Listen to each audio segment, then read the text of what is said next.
Aujourd'hui, on s'attaque à l'exercice du lemme sous-additif de Fekete. Alors, je ne sais pas si ça se prononce comme ça, Fekete peut-être. Si vous avez la prononciation exacte dans les commentaires, n'hésitez pas. Et donc, on s'intéresse à ce petit exercice qui est un oral XONS. Bon, là, il est un petit peu simplifié, mais voilà.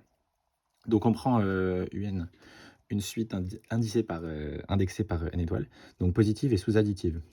Ok, alors sous-additive, j'ai rappelé la définition ici, puisque c'est pas un truc élémentaire. Donc on prend NM, deux entiers naturels non nuls, et donc on a UN plus M, qui est plus petit que UN plus UM, ok. Donc c'est une sorte de distribution de l'addition, voilà. Et donc on peut directement remarquer, peu importe les questions qu'il va y avoir après, mais qu'on peut itérer, en fait qu'on aurait UQN qui serait plus petit que QUN. Ok, ça c'est pas trop compliqué à montrer par récurrence, donc voilà. On va peut-être en servir, on le garde de côté, c'est toujours intéressant. Donc première question, on va devoir montrer qu'en prenant un n, un delta plus grand que 0, eh bien, il va exister un certain indice, tel que pour tous les autres indices d'après, um sur m est plus petit que un sur n plus delta. Ok, cette première question, elle paraît un peu bizarre. Pourquoi on nous demande de démontrer ça? Mais on va comprendre qu'avec la deuxième question, ça va être super logique, en déduire que un sur n tend vers l'inf de uk sur k. Alors pourquoi ça marche très bien en démontrant la première question? On pourrait limite faire la deuxième question avant de faire la première question. Bah en fait, on peut trouver un uk sur k. Enfin, on peut trouver un UK sur K tel qu'il soit proche de l'inf à epsilon près, ok, par définition de l'inf. Et donc, du coup, on appliquera notre pour petit n égale K, et donc on pourra trouver un certain indice M tel que tous les autres seront plus petits, enfin, tous les autres moins L seront plus petits que epsilon, ok. Je sais pas si vous comprenez rapidement, mais une fois qu'on aura ça, ce sera trivial de démontrer ça. Donc, c'est pour ça qu'on va démontrer ce premier truc en premier. Donc, pour ça, comme je l'ai dit, on va plutôt s'intéresser donc à cette propriété-là, on va essayer d'exploiter au maximum l'hypothèse qu'on a. Donc on va prendre un n, évidemment, dans une étoile, classique, un delta plus grand que 0. Ok, et donc l'existence de notre indice n, pour l'instant, on va l'ignorer, on va juste prendre un m, on va essayer de trouver à partir de quel m ça fonctionne. Donc on va prendre un n dans une étoile. Voilà, et donc ensuite, on va essayer de démontrer des trucs avec ça, et ensuite choisir le bon m qui va fonctionner. Alors on se doute directement que m va dépendre de delta, c'est assez logique. En fait, plus delta va être petit, plus on va devoir aller loin. C'est un peu comme une notion de limite, il faut le voir un peu comme ça. Ouais, plus on veut s'approcher, plus il va falloir augmenter m pour que ça marche bien. Voilà. Alors, comment on peut faire ça? Bah déjà, on a vu ça, donc on se dit, pourquoi pas tenter une division euclidienne? Puisqu'on peut déduire facilement que UQN plus R est plus petit que QUN plus UR. Ça, c'est hyper intéressant comme propriété. Donc, on va effectuer la division euclidienne de M par N. Donc, je la note comme ça, M divisé, c'est comme en Python. Qu'est-ce que ça nous donne? Ça nous donne que M, c'est un certain QN plus R. Ok, alors je rappelle, donc Q, il est dans N, vu qu'on est sur des entiers positifs, et R, il est dans 0, N-1. Voilà. Et donc, du coup, on a, par hypothèse, on a UN, enfin UM plus petit que QUN plus UR. Ça se démontre cette propriété par récurrence si vous voulez vraiment le prouver correctement. Mais là, c'est pas vraiment le but, c'est assez facile. Donc, maintenant, on veut faire apparaître du M. Pour faire apparaître du M, eh bien, si on divise par QN, moi, ça va être encore plus petit, donc on va voir que ça va fonctionner. Et en plus, on va faire apparaître le N ici. Ça, c'est hyper intéressant. Donc, en divisant, on va tout diviser par QN. Donc, UM, QN. Alors, on va supposer ça non nul, hein. On va dire que M est assez grand, mais on le traitera après. Pour vraiment pouvoir diviser correctement, il faut le supposer non nul. Sinon, ça ne fonctionne pas. Donc, il faut juste en fait M minimum plus grand que N. Donc, on sait déjà que cette condition, il nous faut M plus grand que N. Ok, sinon ça marche pas. Parce que le quotient, il serait nul. Donc, on a ça. UN, là, on avait le Q qui s'annule, plus UR sur QN. Ok, ça va déjà intéressant parce qu'on fait pop le UN sur N. Donc, on est déjà content. Et là, maintenant, on se dit, bah en fait, il faut pas oublier que R est positif. Donc en fait, ce truc-là, bah, c'est plus petit que UM sur M. Enfin, c'est plus grand que UM sur M. Ok, vu que QN est plus petit que M, ici, QN est plus petit que sur M. Donc par passage à l'inverse, on aura bien ce truc-là. Donc on a déjà un truc hyper intéressant, c'est que UM sur M est plus petit que UN sur N plus UR sur QN. Et donc là, on se dit, bon bah, comment faire en sorte que ce truc soit plus petit que delta? Alors on sait que UR ici c'est une suite, enfin R il appartiendra toujours à 0 n-1, donc il suffit juste de dire, on va définir un petit truc qui va nous permettre de dégager le UR et de juste avoir le QN, enfin un truc sur QN. On va dire qu'en fait c'est M sur QN. Ok, on va préciser un peu ce qu'est M. Donc M c'est très simple, c'est le maximum. Donc c'est le max. Alors bougez pas. Voilà, c'est le maximum des UP, où P évidemment est dans 0, n-1. Donc comme ça, on sait tout le temps que ça marche.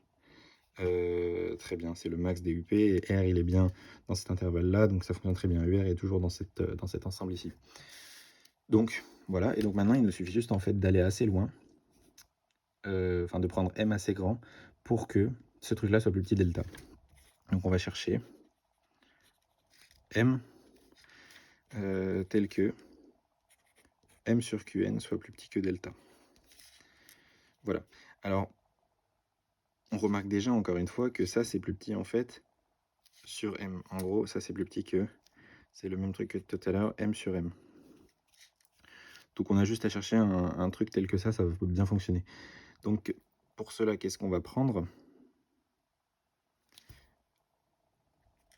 On a juste à passer l'équation de l'autre côté et on va prendre M plus grand que M sur delta. Et là, on va voir que ça va bien fonctionner. Alors, on va ajouter N aussi à cela, parce que le reste, justement, va nous permettre... Enfin, comme ça, on va dégager le reste, vous allez comprendre après. Donc, on prend M tel que ça. OK. Et on va vérifier que ça fonctionne bien. Donc, comment on fait? Eh bien, M, c'est quoi? C'est QN plus R, plus grand que M sur delta plus N. Et c'est là que va servir le N. En fait, c'est quand on va passer le R de l'autre côté ici, bah ça, en fait, ça reste plus grand que 0. Sinon, ça serait pas plus grand que 0, donc ça fonctionnerait pas. Et donc là, on a M sur delta. Voilà. Et donc maintenant, on a QN plus grand que M sur delta. Et donc, on a déduit facilement que delta est plus grand que M sur QN. Donc, ce certain M convient. Donc, du coup, on va pouvoir poser notre petite, notre grand N ici qu'on cherchait. Voilà, notre grand N, on va le poser. Du coup, ça va être, comme on a dit, M sur delta plus N. Alors après, il faut une valeur entière. Donc, on va prendre la partie entière supérieure. Comme ça se passe très bien, vu qu'il faut un entier.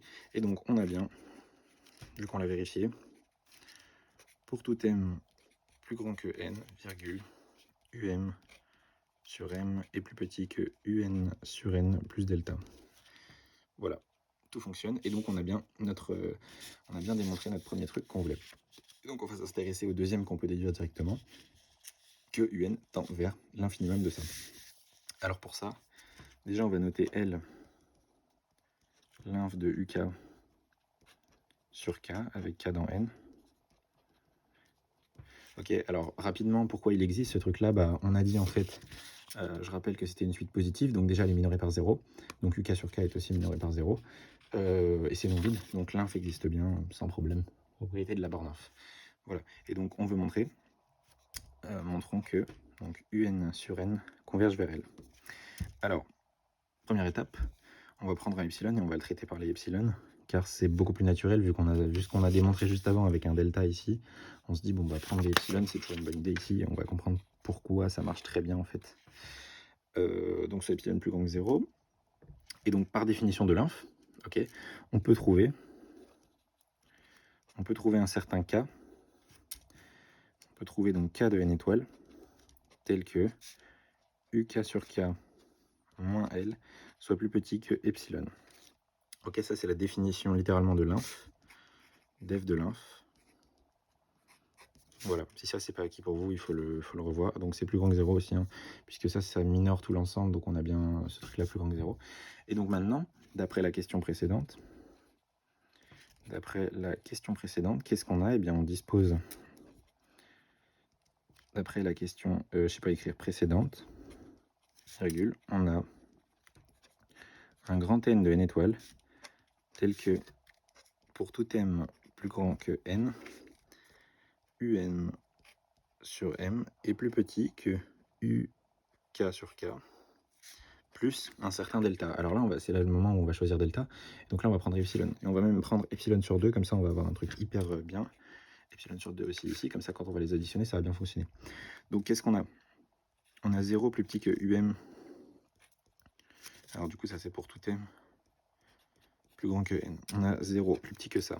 Ok, on a dit ça, L, ça minore cet ensemble, donc ça marche très bien. Sauf que ça, par ce truc-là, c'est plus petit que UK